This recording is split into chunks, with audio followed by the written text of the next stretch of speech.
د طالبانو باندې د افغانستان اوبه، د افغانستان ځنګلونه، د افغانستان ښځې، د افغانستان educated ولس، educated قشر، د افغانستان چې هغه شی چې افغانستان ښایسته کوي طالبان خرابوي.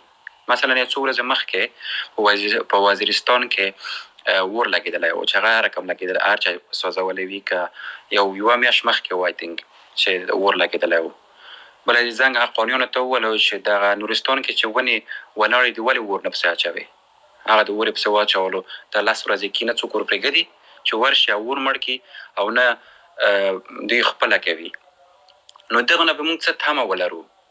دا خلک زه خو نږدې نه پېژنم، دغه خلکو زه 8 کاله جنګېدلی یم، کونړ کې په هر ځای کې زه جنګېدلی یم. دا زه پېژنم، نږدې نه انټروګیټ کړي مې دي، ورسره غږېدلی یم چې وروره زه افغانی یم، ولې مې وژنئ؟ په څه شي مې وژنئ؟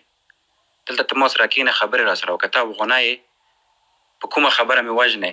نو هغه هر چیش نه یې موږ بد راځي، موږ ښځې ایجوکیشن یې بد راځي چې څومره افغانستان مثلا اګلي ښکاري، مثلا بدرنګه ښکاري، دوی ته ښه لګېږي. چې څومره افغانستان پسمانده وي دوی ته ښه لګي. پاکستان ته لاړ شي منسټر اف های ایجوکیشن چې والته په هغه کې ورسره کښېني، ښځو سره عکسونه اخلي. افغانستان ته چې راشي سر نه یې د مخې پټ کړی وي. یعنې دا رقم ته یو رقم سیستم کوي چې زه دا خلک نږدې نه پېژنم. دغه نه څه تمه مه لرئ چې که څه تاسو فکر وکړئ که د طالبانو موږ څه تمه ولرو، تمه مه تر لرئ وروره. پوه شوې؟ که خپله وس کې څه شی وي کړی شوی د نورستانیانو سره کومک کوی شوی، ورسره وایي کوئ، که نه د طالبان نه هیڅ ګټه، هیڅ شی اصلا هیڅ مه ته کوئ، ځکه هغه موږ دښمنان دي.